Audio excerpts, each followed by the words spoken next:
El Gobierno aprueba una regularización extraordinaria para los extranjeros que ya vivan en España. Beneficiará a todos aquellos que hayan residido al menos 5 meses antes del 31 de diciembre, que puedan probarlo y que no tengan antecedentes penales. No es la primera vez que España toma una medida como esta, ya son 6 las regularizaciones en lo que va de democracia, pero esta es la de mayor envergadura. Beneficiará a unas 570.000 personas. Vaya situación que están encarando los migrantes de este lado del país de los Estados Unidos, aquí en el norte de Dallas, Texas. Y lo digo por la enorme cantidad de nieve que dejó esta tormenta invernal y que ahora se está mezclando con una gran masa de aire polar proveniente del Ártico, y eso es lo que está sellando toda esta nieve que ha quedado adherida a la superficie terrestre. ¿Y qué pasa?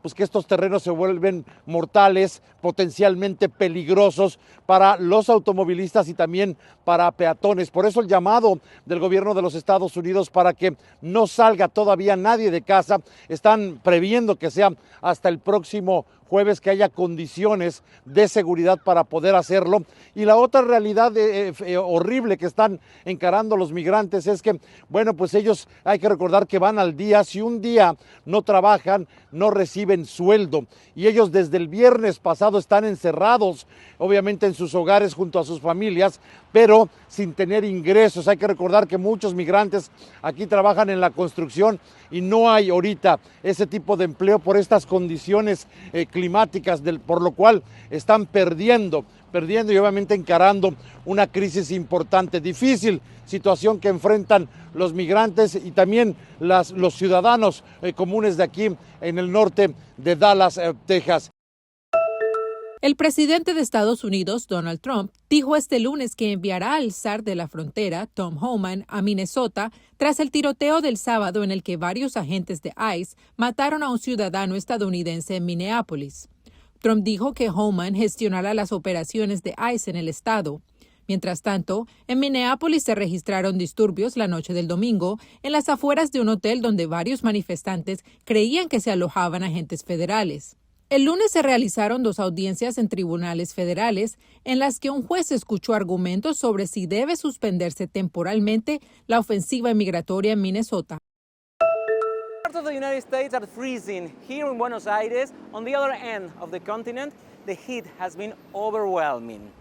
For several days now, temperatures have climbed above 30 degrees Celsius or 86 degrees Fahrenheit.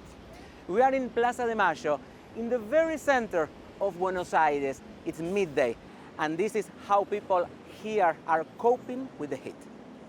How are you dealing with the heat? It's very, very hot. I'm from Sydney, so there's a lot more humidity here. Well, but you're not suffering the freeze that is suffering the United States. No, very, very lucky not to be suffering that, no. But your beautiful city, I absolutely love it. Really lovely. I'm going from air conditioning to air conditioning to air conditioning, trying my best to stay cool. The high temperatures are expected to persist at least until Tuesday, when some rainfall is forecasted. But even then, the heat wave is likely to continue throughout the week. Las fuerzas de defensa de Israel informaron el lunes que recuperaron los restos del último rehén que estaba en Gaza, marcando la primera vez desde 2014 que no hay rehenes israelíes en el enclave. Ran Vili, un agente policial asesinado el 7 de octubre de 2023, fue el último de los secuestrados en esa fecha. Según el gobierno israelí, fue ascendido póstumamente al rango de primer sargento. Israel había acondicionado la apertura del cruce de Rafah y el avance a la segunda fase del plan de paz para Gaza a la recuperación y devolución de todos los rehenes, vivos o muertos. Los últimos 20 sobrevivientes fueron liberados a mediados de octubre.